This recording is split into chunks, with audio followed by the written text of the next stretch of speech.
Thank you for this kind introduction, and it's so great to be here in person. I can't even tell you. It's been 2 years of sort of a little bit of the dark ages, even though we were actually very, very lucky to be able to do all of this stuff that some of the things that you are about to see out of a gård in Nurmjule. And then we were super happy to have this wonderful work-life balance, to be able to be in this wonderful region here and actually shaking things up at European level right from here.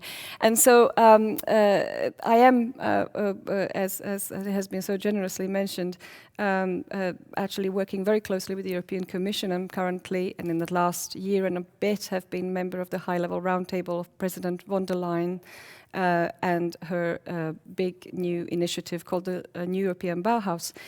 And it is a real privilege to be in that situation, because I am able to translate directly into high-level policy the best practice that happens in these kinds of places. So I really want to speak about the importance of the lab. And in the last 2 years, we were supposed to launch this 2 years ago. It was sad that we couldn't. But actually, in truth, in the meantime, the lab has become something really quite important. And I'm very, very happy to build on what Philip has said, because I agree absolutely 100% with everything that he has said. And actually, I think that some of the things that I'll be able to tell you totally build on Philip's vision. So this is what happened since. This is President von der Leyen in her State of the Union address in September 2020, announcing that she wishes to create an initiative that actually creates is based on a co-creation space between various different disciplines working together. And this is a major, major breakthrough, both in terms of interdisciplinarity, and actually that being the foundation for high-level policy, but also in terms of, for the first time, setting the scene for policy that's based on grassroots innovation. And this was a very bold move, and many people were skeptical. And I can tell you that since then, not only has the entire European program, including the Horizon program, if you look at destinations, even for industry, for those of you who are academics and are on European projects, you will see that in the New European Bauhaus, basic principles are integrated into the whole Horizon program. But even more so, I mean, I'm starting with politics. We're not going to have a whole talk about politics. But yesterday I opened the new program for Interreg. We are really keen that the principles of sustainability, inclusion, as it has been mentioned already, and aesthetics are integrated, and aesthetics particularly also as emanating out of a sense of community, so not just form. They are rolled out across the European regions, and I was super proud to be able to report to President von der Leyen in our meeting in person. The first meeting in person we had was this January, that Sweden is championing this, and where? In this region. So what's really incredible is that I'm currently on a project with Boverket, with Energimyndigheten, excuse my struggle with the Swedish, Formas, ArcDes, and Vinnova on a project now where we are galvanizing troops on the ground, 11 wonderful multidisciplinary teams working with 6 municipalities, Kiruna, Gällivare, Luleå, Boden, Skellefteå, and Umeå, to actually create ideas for future development of these cities, and the Swedish government has already confirmed that it will be funding that. So I was actually able to report to President von der Leyen that actually first national and regional initiatives is right here, and she was super, super proud of this. So on that note, we will go into some real examples of what the labs can do. And the reason why the labs have been accepted at high level as so important is because of the evidence that we've been able to show what you can do with these spaces for co-creation. And this is another well-known politician endorsing what we were doing back in 2016 in his last month of presidency, when he was asked to guest edit Wired magazine in the US. And on the right, you see the champion of our community, whom I engaged at the time when our community, we now run a community that's over 8,000 global contributors in innovation.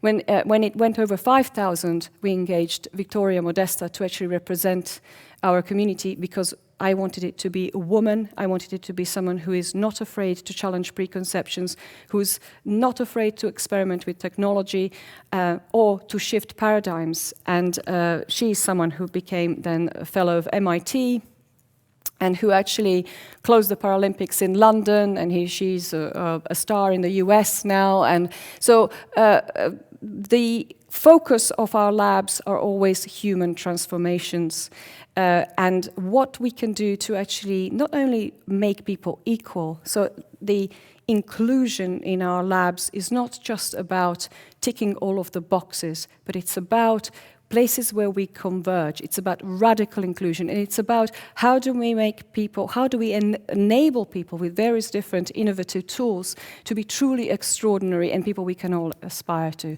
So, and that was our motivation between putting Victoria at the center of our lab back in 2016.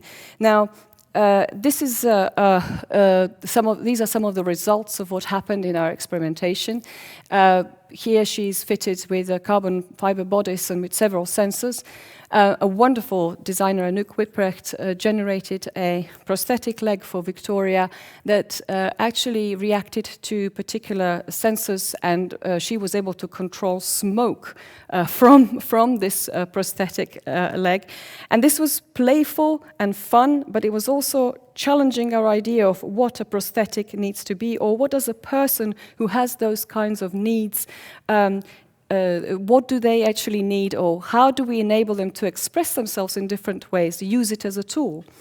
One thing that was a particular breakthrough for us that time was our neurofeedback team got Victoria to train to control the lighting environment through neurofeedback.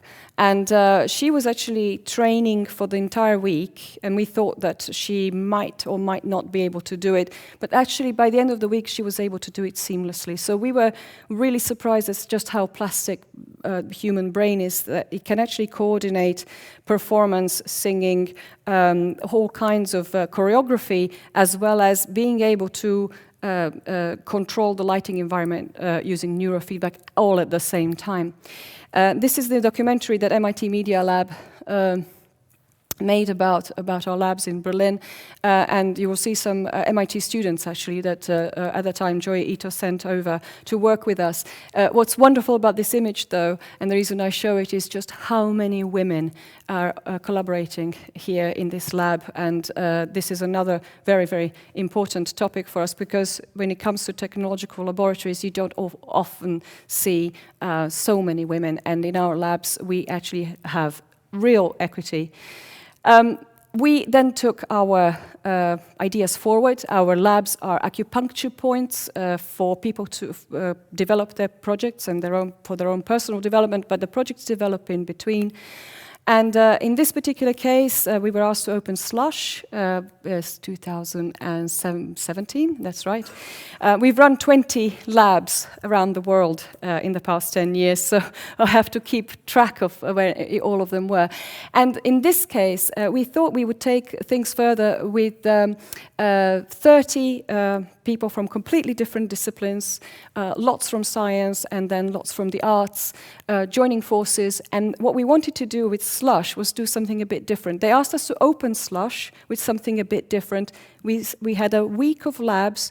We cooked up all kinds of new things during this week of labs. And then we decided not to do a 3-minute pitch, but to challenge that idea, because we felt that 3-minute pitches actually convey one simple idea very well. What we wanted to do was create an experience, because the kinds of technologies we're producing affect human beings at a deeper level and therefore need to be experienced. So it turned into a 20-minute performance.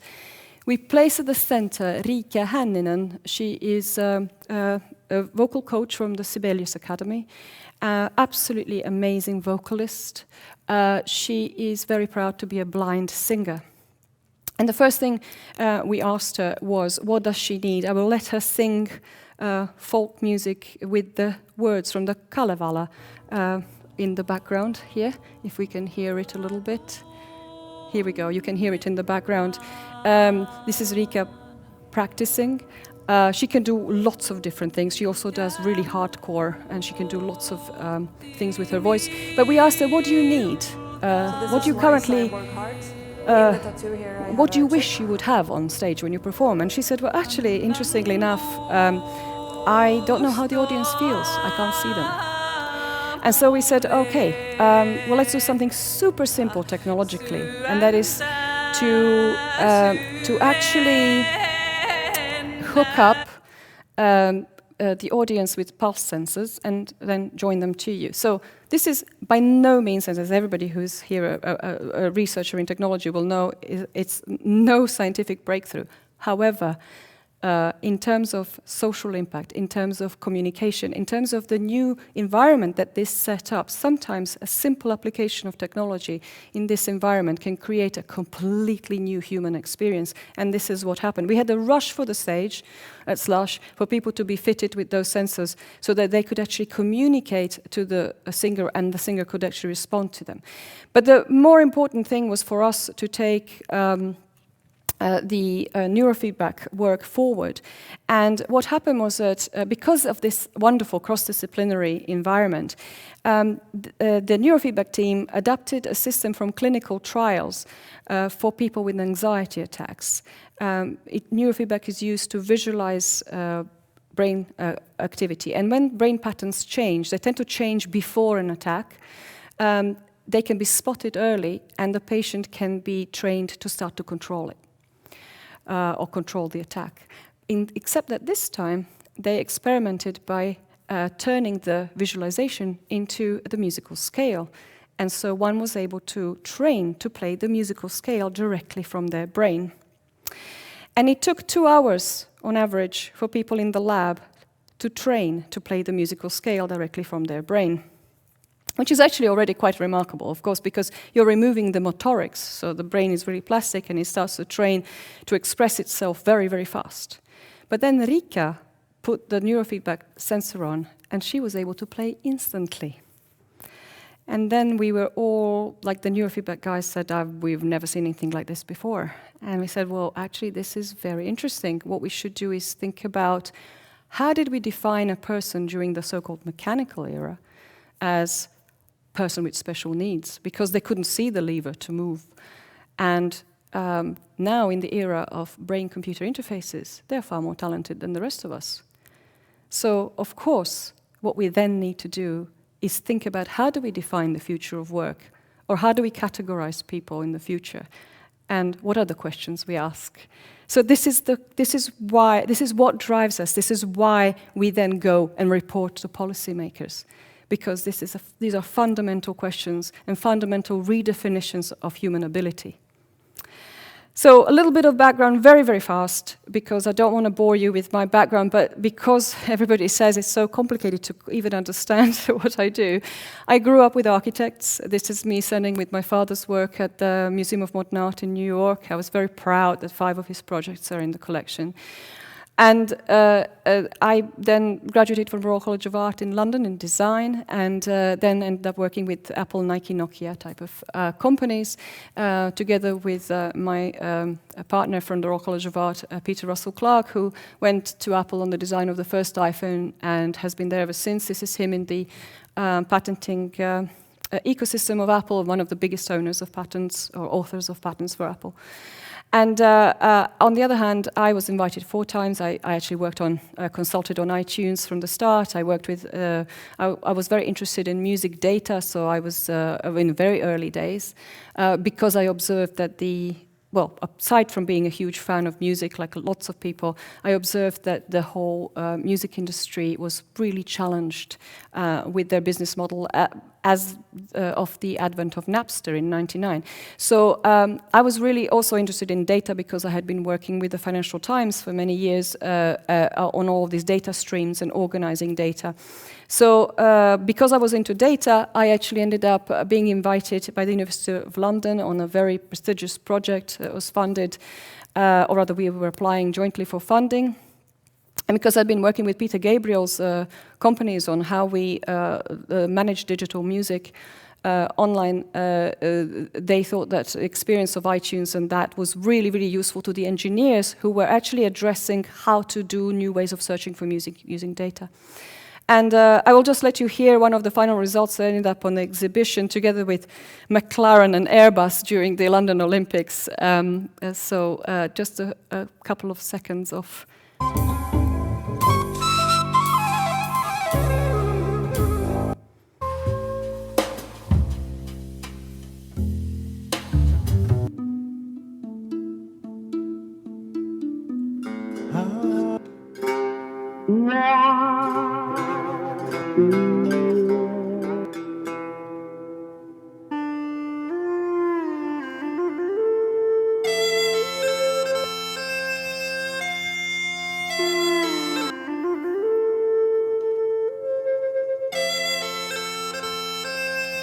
So that's a dialogue between China and Ireland, and this is a system that I wrote which actually identifies different patterns, features of music, and actually joins different countries and parts of the world depending on similarity in the features of music.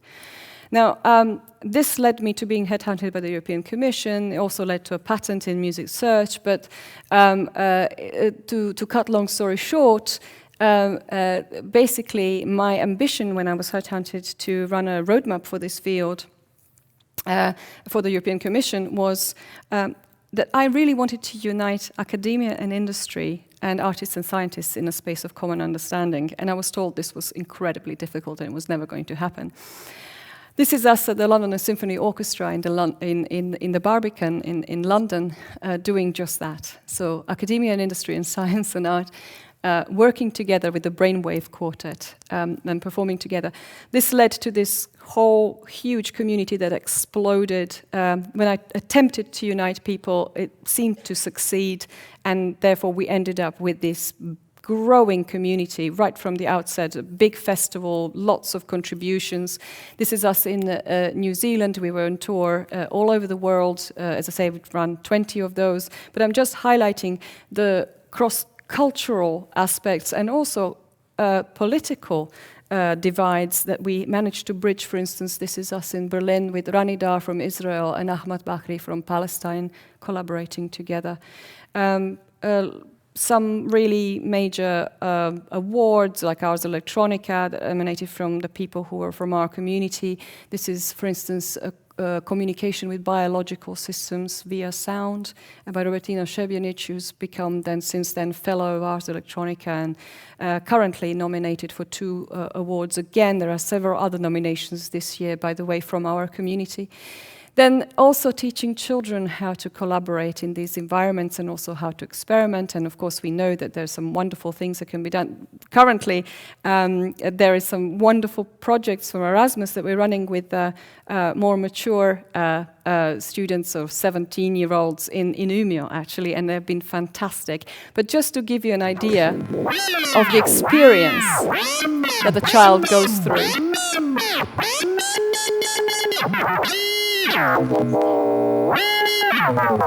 This is in the Barbican in London in front of a huge audience. I mean, they are so cute because, of course, it's not just that they have learned something in 3 hours, but they're actually able to express themselves in front of people. They get a reaction, and then they build confidence. So that's quite a different thing. And this is one of our youngest DJs in Stockholm more recently. Pre-corona. And of course, other aspects of this. I actually made it a point in Stockholm. Stockholm was the biggest event we've ever had. It was 800 people prototyping and getting their hands dirty from all kinds of backgrounds. But I wanted to put women in charge of all technology areas, not as women in tech. That's a different thing. This is about putting women in charge with a completely multi-gender environment. So people could choose from, 4 different categories if they wish to declare themselves in a particular gender. We ended up also, I mean, you will recognize some of the faces here, and at the beginning there is Imogen Heap, a famous global artists who's also, we redefine the notion of what these women are or what they're about, what they're into, because she is actually a blockchain activist and has initiated some very important, she's been behind the important initiatives in that field, but also Danica Kragic, whom I'm sure quite a lot of you know, and also Kelly Snook, who's NASA scientist, and Nancy Bain from Microsoft Research, etc. Also, Eva Kaili, MEP, member of European Parliament, as woman in the lead of politics, role models that she's also champion of science. So we really wanted to, or the junction between the science and the arts, so we really wanted to change preconceptions of what these women stand for. And as a result of these 800 plus people who collaborated and prototyped, 53% declared themselves as female in a technology prototyping event, which is quite remarkable. And this is, for instance, Imogen sending her voice to the moon. Again, not a scientific breakthrough. We send it through the Dwingeloo radio telescope in the north of Holland. It gets converted to light waves, bounces off the surface of the moon, comes back into your ear. 83 people in the high-level lab did that just because it was a wonderful experience, not because it was a scientific breakthrough, but what it does do, it changes their mindset, because they start to look at themselves and everybody else from a completely different perspective, and that's what really matters. I want you to hear a few words from the people who were part of it.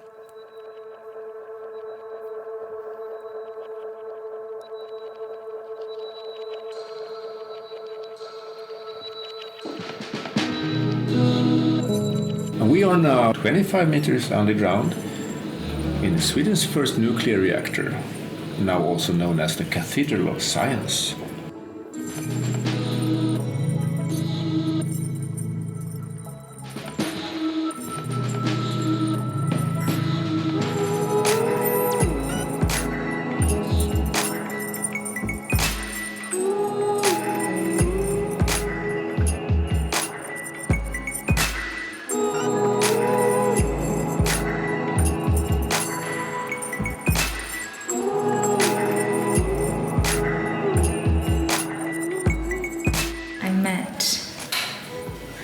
Many brains. I feel like brains walking around. I'm totally amazed by this place, honestly. It's my first music tech fair. The most important thing are the conversations that happen, the cross-pollination of different skill sets. I can speak easily, communicate easily in this kind of environment. So the interesting thing about MTF is that every year there's a theme, and we try to use that theme to help our development of that year. We chose this AI lab because AI is something that is inevitable. The first step is that AI is actually a companion, right, for humans and accompanying human existence. There's a whole bunch of different projects happening, but what I see is a number of different specialists interacting, trying to speak to each other. People here are like creating own stuff and creating new stuff. I would like to, but it would be really cool to see what they do.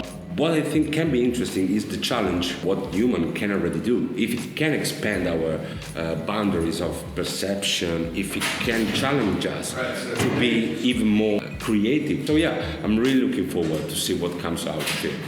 So the diversity, I think, strikes you immediately. I mean, there is no barrier to anybody entering this lab. Of course, they are all curated very carefully as a group of people and as brilliant minds who bring their own perspective.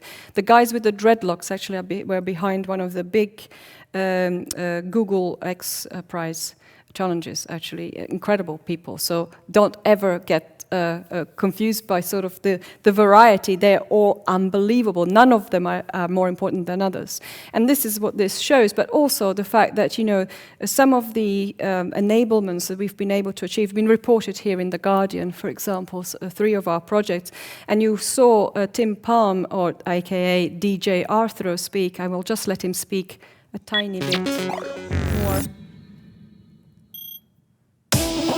DJ Arthro is my artist name, and I do electronic dance music. I built my own spaceship, I call it, and control music and video and light at the same time. I run an organization called Human Instruments. We're helping DJ Arthro because currently his workarounds restrict him in the way that he has to use his nose to start loops and stop loops. It doesn't leave him free to then play play the instruments. So, just to clarify, this is a graduate of computer science from KTH. And 2 days after, they created a new rigging system for him so he could actually use different parts of his body to express himself. His music was featured on BBC worldwide. He was then later picked up by Tom Robinson, famous DJ in Britain. They won jointly, the group of people who contributed, the KTH Innovation Prize. They were incubated with KTH Innovation, went on tour in London and Korea to sell out gigs. Also, the following year, at the Reeperbahn Festival, won the International Sound Awards. And Tim has actually, as a result, instead of becoming a teacher in computer science, which was what was original intention, has actually created his own production company, which he has been running, and he also works with us. He produces for us videos, but he's also now on an Erasmus project which is called Open Minds. This is about student curricula for people who have accessibility needs to work with students, together with other students, on initiatives that are entirely inclusive. So we are writing the curriculum for that, and he's, of course, working with us. And other places, like we were in residence in Örebro in the AI Impact Lab. I'll let you hear a couple of minutes about this. With Music Tech Fest, we wanted to give our students and mentors a chance to engage in creative workshops and to help inspire them on how they can use their knowledge within AI in new ways. People from multidisciplinary backgrounds were brought together to create prototypes as well as to further develop earlier projects, such as the Loop Free project, which is an award-winning accessible musical instrument that enables wireless looping in Ableton Live, which is a software and hardware for music creation and live performance, without the need for screen interactions, where AI was used to craft an intelligent interactive video system that was reactive to facial expression. In another project, the Accents in Motion team developed a dance AI, where they used sensors on 2 dancers that, together with the possibility to explore distance between them in our robot lab and live coding in their dance performance, they used that data to make the dancers create music with their movements instead of the other way around. So, more projects, of course. This is us defying the format. This is an ongoing AI-generated music that's been now developed by DadaBots, one of our oldest members, for many years, and an absolutely sophisticated way to test what AI, or rather neural networks in particular, can do. But of course, it completely recreated a format for music, which is an ongoing and never-ending format. Questioning why do we need to have a 3-minute Motown format in this day and age. Now, of course, as a result of these collaborations and the result of witnessing some of the outcomes of this, a wonderful group of Ivy League college people mainly, including Georgina Bourne from the University of Oxford, for example, gathered after one of our labs and decided to create a manifesto for us. And this was quite a breakthrough for me, and it was quite a challenge. I then, when I came to Umeå, actually, we won the European funding to turn the methods that we have been involving into a pilot program. And this pilot program, this is some of the stuff, in fact, some of you might actually know the guys on the top right there from the Umeå Hackspace. And actually one of the guys is now with Virginia Dignam, right? Yeah, that's right. These methods, I can tell you for fact, because we have actually documented 74% of the innovation recommendations for the Connect Advisory Forum, the DG Connect, European Commission Horizon program, came directly from our labs. We basically were able to demonstrate that we can reduce, for instance, the time to patenting to really short timeline, because also we were developing systems for tracking intellectual property, so it was absolutely clear once an innovation happened how we should manage the intellectual property. There were no arguments at that point. There was no one who could come and hijack it. And this is, for instance, us in Slush following the creation of intellectual property in the blockchain. This has now also become a very big thing on the agenda in the European Commission since. I've been working with the European Innovation Council on this. And then loads of of awards, like Innovators Under 35 by MIT, follow-up funding, all kinds of Forbes and all kinds of things. Residences inside industry, so this is one of the biggest unicorns in Europe who have offices in 60 countries around the world, gathered some representatives from all of their offices for a lab in residence at their campus. This is just a snapshot of some of the industry and regional governments and organizations who have been part of that space, who have contributed to it.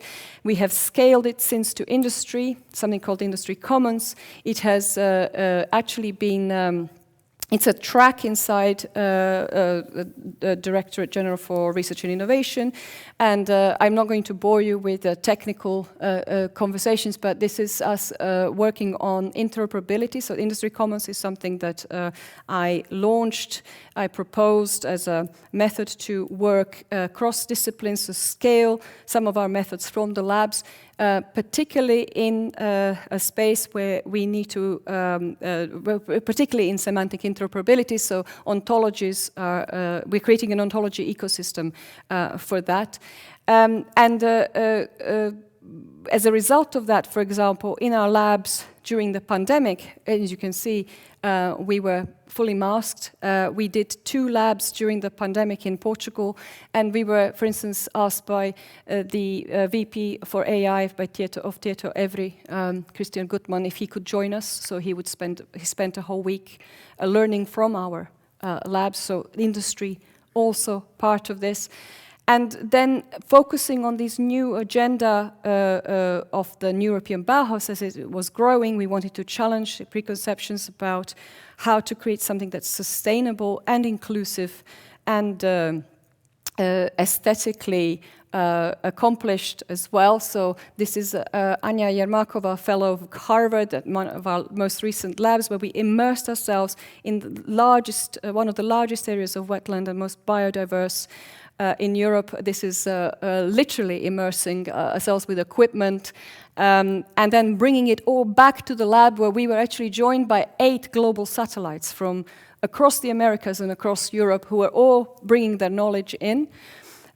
So just a couple of last bits. I want you to just hear from the people who Por outro lado, estar experience this. exposto a tantas pessoas interessantes e tantas pessoas criativas e tantas ideias e parece que há uma energia especial no ar nesta semana, neste edifício com estas pessoas, que eu acho que nos põe todos num estado mental de procurar coisas novas e de questionar, se calhar, as coisas a que estamos habituados, de ver coisas de outra forma. As conferências que temos visto e as pessoas que temos visto a falar já aconteceu várias vezes durante a semana, porém-me a pensar em várias coisas da minha vida, não só no meu trabalho, mas porque me oferecem pontos de vista novos. I think the way this is going to affect my work is that I've just found a whole bunch of people who think in much the same way as I do. It sort of struck me on the first day, I think, that all these other people were saying things that have been rattling around in my brain for a long time, some of which I'd acted on, and others that I was sort of thinking that would be quite good to get underway. So, yeah, I found it, and I'm still finding it, remarkably inspiring. 26 countries, 50 people in person from all those different places, and then just to finish, what their words, how they describe what this should be. Humanidade e diversidade. Overwhelming, it's awe-inspiring and it gives me hope. É uma família. Exciting. Conhecimento. Partilha. Passion. Collaboration. Criatividade. Progressive. Amor. Sensing creative chaos. Parque de diversões para nerds. So if you create a lab here that's a park for, amusement park for nerds, that's probably a good thing. And these are the people that I am very, very privileged to be working with at high level, and this is why they recognize this as being absolutely paramount now for European cohesion, for the ways to go forward, for the ways to deal with the Green Deal. But ultimately, these minds are the ones that matter. And I always say that at high level, that if every single person who contributes to these labs, to these co-creation experiences, takes one step forward in their personal development, we will have a phenomenal societal transformation. So we always say in the end, we don't predict the future, we invent it. Thank you.